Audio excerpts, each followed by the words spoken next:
नमस्कार। Social global news में आपका बहुत बहुत स्वागत है। मैं हूं आपके साथ यशराज आनंद। उत्तराखंड के देहरादून में हूं। देहरादून उत्तराखंड की राजधानी है। यहां पर मैं उत्तराखंड में हुए चुनाव परिणाम के विषय में जानने को आया हूं। मैं उत्तराखंड चुनाव से हर एक चुनाव की जानकारी, छोटी बड़ी जानकारी आपसे साझा करता रहूँगा और आपको जुड़ी छोटी छोटी घटनाओं से भी रूबरू करवाता रहूँगा। साथ ही साथ चुनाव की वोटिंग पर, मतगणना पर मेरी पैनी निगाह रहेगी। इसलिए आप जुड़े रहें, हमारे सोशल ग्लोबल न्यूज़ को आप देखते रहें। इसे सब्सक्राइब करें और बेल आइकन भी बजा लें। 14 फरवरी उत्तराखंड में महापर्व मनाया गया। जी हाँ, उस महापर्व का नाम है मतदान। मतदान रूपी महापर्व उत्तराखंड में मनाया गया।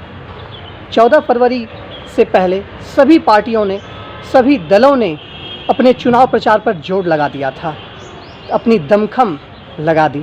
14 फरवरी को जनता ने अपनी इच्छा मतपेटी में कैद कर दी। 10 मार्च मतगणना का दिन आता है। मतगणना के दिन यह देखना पड़ता है कि जनता किसे वोट दी है, जनता ने किसे अपना आशीर्वाद दिया है। यूँ तो सभी राजनीतिक दल अपने अपने दावे कर रहे हैं, सभी अपनी जीत के दम भर रहे हैं, लेकिन देखना यह है कि जनता का साथ किसे मिलता है। क्या सत्तारूढ़ दल भाजपा को जनता का साथ मिलता है या प्रमुख विपक्षी दल कांग्रेस को जनता का साथ मिलता है। मैं आपको और एक जानकारी देना चाह रहा हूं कि यहाँ तीसरी पार्टी के रूप में आम आदमी पार्टी पहली बार विधानसभा चुनाव लड़ रही है, जिसके सीएम पद के प्रत्याशी कर्नल कोठियाल हैं। कर्नल कोठियाल के विषय में कहा जा रहा है कि वो चूँकि एक सैनिक हैं, इसलिए उन्हें यहाँ से मुख्यमंत्री पद का चेहरा बनाया गया। अब देखना यह है कि कौन सी पार्टी जीत दर्ज कराती है। देहरादून के जिलाधिकारी डॉक्टर आर राजेश कुमार ने मतगणना स्थल जाकर निरीक्षण किया। साथ ही कल 10 मार्च को किस प्रकार की विधि व्यवस्था बनी रहेगी, इसके विषय में भी प्रेस को जानकारी दी। उन्होंने कहा कि मतगणना स्थल पर 0 वार जोन बनाया जाएगा, यानी वहां से किसी को भी अंदर जाने की अनुमति नहीं होगी, यानी वैसे व्यक्ति ही अंदर जाएंगे जिनको सूचना के द्वारा पास मुहैया कराया गया है। देखिए, वैसे तो जो काउंटिंग हॉल है, जो प्रेमाइसेस है हमारा महाराणा प्रताप स्पोर्ट्स कॉलेज, वहाँ पे एंट्री उन्हीं लोगों की होगी जो जिनके पास पास होगा। और मीडिया, हमारे जो बंधु हैं, मीडिया कर्मी जो हैं, आप लोगों के लिए हम लोगों ने अलग से एक व्यवस्था कर रखी है, टेंट की व्यवस्था कर रखी है। वहाँ पे टीवी स्क्रीन है, मॉनिटर्स भी हैं और 2 हमारे सेपरेट बिल्डिंग्स हैं। 5 विधानसभाओं के लिए एक पर्टिकुलर बिल्डिंग में हो रहा है और दूसरे 5 विधानसभाओं में एक दूसरे बिल्डिंग में हो रहा है। दोनों बिल्डिंग्स के बाहर हम लोग स्क्रीन लगा रहे हैं और जो प्रक्रिया अंदर चल रही है वो आप लोग बाहर जो स्क्रीन लगाया जाएगा वो आप भलीभांति उससे अवगत हो सकेंगे।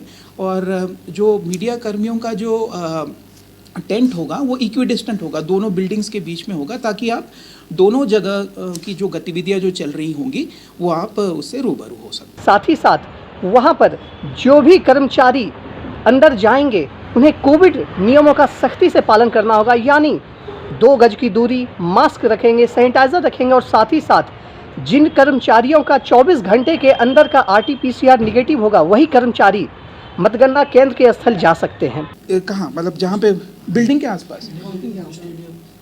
नहीं, 0 जोन इन द सेंस कि जिनके पास पास है ना, वही लोग एंट्री कर सकते हैं, बाकी कोई एंट्री नहीं, उसके अलावा कोई नहीं। तो इसका मतलब है कि कैंडिडेट, उनके जो चीफ इलेक्शन एजेंट हैं, जो काउंटिंग एजेंट हैं, पोस्टल बैलेट के एजेंट हैं, आप लोग हुए और हम लोग जो जिनकी ड्यूटी लगी है, और जो EVM में जो काउंटिंग वाले जो एजेंट हैं वो शराब की दुकान। उसके बाद उन्होंने सबसे बड़ी बात यह कही कि विजय जुलूस जो निकाला जाता है, इस बार विजय जुलूस पर भी बिल्कुल पाबंदी लगा दी गई, यानी प्रत्याशी और दल जीत के बाद विजय जुलूस नहीं निकाल सकते हैं। कमीशन ऑफ इंडिया के गाइडलाइंस में बहुत स्पष्ट है कि कोई भी किसी भी प्रकार का विजय जुलूस नहीं निकाला जाएगा। तो उसी के अनुरूप जो है अभी किसी को परमिशन फिलहाल विजय जुलूस के लिए फिलहाल नहीं दिया जाए। उसके बाद उन्होंने सबसे बड़ी बात कही कि 9 तारीख शाम 6 बजे से 10 तारीख तक शराब की सारी दुकानें देहरादून शहर में बंद रहेगी। कल बंद हो जाएगा शराब की दुकान जो है, और 10 को कल रात को मेरे ख्याल से 6 बजे के बाद क्लोज रहेंगी और पूरे 10 तारीख को भी बंद रहेंगी। इलेक्शन कमीशन के नॉर्म्स के अनुसार 5 वीवीपैट्स का जो है गिनती जो है वो अनिवार्य तरीके से की जाएगी। इसके अलावा जो सिचुएशन सर्कमस्टांसेस के बेसिस पे आवश्यकता पड़ने पर अलग से वीवीपैट की भी काउंटिंग की जाए। पानी तो मिलेगा ही मिलेगा, उसके अलावा कह रहा हूँ जो ब्रेकफास्ट बाकी काउंटिंग पर्सनल को मिलेगा, आप लोगों को भी हम लोग प्रोवाइड कर रहे हैं इसमें। और बाकी वो काउंटर है वो पेड बेसिस पे, अगर आप हाँ पीडब्ल्यू ने अलग से एक काउंटर बनाया हुआ है, वहाँ पे आप कूपन मिलेगा, आप बहुत नॉमिनल चार्ज पे। हाँ बल आप जो है अंदर एंट्री आप लोग कर सकते हैं, और आपका जो लोकेशन होगा ना वो इस हिसाब से होगा कि मतलब जो वोट्स जो पड़े हैं उसकी गोपनीयता जो है कॉम्प्रोमाइज़ ना हो। बाकी आप ऊपर ले सकते हैं, उसमें ऐसा कोई इशू नहीं है।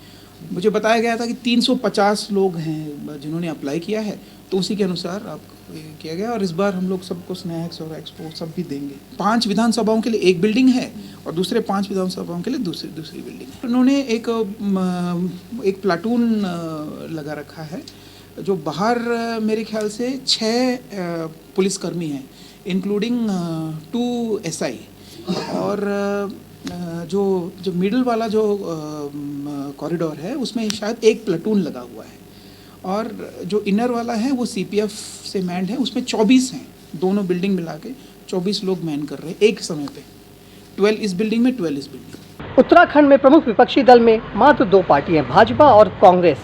आम आदमी पार्टी के विषय में अभी तक प्राप्त सर्वे से यही जानकारी मिली है कि वो कहीं से भी अपनी सरकार बनाते हुए नज़र नहीं आ रही है। कहा तो यहाँ तक जाता है कि आम आदमी पार्टी यदि 2 विधायक भी जीत जाए उत्तराखंड से तो वो काफ़ी है।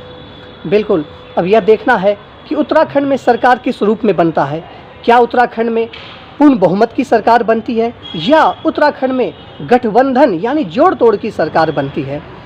जोड़ तोड़ की सरकार बनाने की जब बात आती है तो फिर एक प्रश्न होता है कि यह जोड़ तोड़ की सरकार किनके बीच बनेगी। क्या सत्तारूढ़ दल को यानी भाजपा को यदि पूर्ण बहुमत प्राप्त नहीं होता है तो वो किस पार्टी से अपना साझा बनाती है, किस पार्टी के साथ अपनी सरकार बनाती है, या प्रमुख विपक्षी दल जो कांग्रेस है यदि उसे भी पूर्ण बहुमत प्राप्त नहीं होता है तो वो किस तरीके से, किसके द्वारा, अपने गठबंधन के द्वारा अपनी सरकार बनाती है। यह तो आगे तय करेगा जब सरकार गठन का समय आएगा। नोएडा से हमारे सहयोगी साक्षी, आइए जानते हैं साक्षी से कयामत की रात के विषय में। आप सब ने रामानंद सागर की संपूर्ण रामायण तो जरूर देखी होगी। उसमें ये गाना भी है, यही रात अंतिम, यही रात भारी। बिल्कुल यही हाल है सारे राजनीतिक पार्टियों का उत्तराखंड में। यही उनके लिए अंतिम रात है, क्योंकि कल EVM खुल जाएगा और ये तय हो जाएगा कि कौन सी पार्टी सरकार बना रही है। आज वो आखिरी रात है जिसमें ख्वाब देखे जा रहे हैं कि कल EVM का पिटारा खुलते ही कौन सी पार्टी को विधानसभा चुनाव का रास्ता मिल जाए। सारे लोगों की आंखें स्ट्रांग रूम में गड़ी हुई हैं। क्या बीजेपी अपनी सरकार बना पाएगी या कांग्रेस आएगी सत्ता में? फिर क्षेत्रीय दलों की गठबंधन वाली सरकार भी बनेगी। चुनावी मौसम वाली ये होली किस पार्टी के लिए खुशियां लेकर आएंगी और किसको बेरंग करके जाएंगी, ये जरूर पता चलेगा कि इस देवभूमि में किसकी बनेगी सरकार।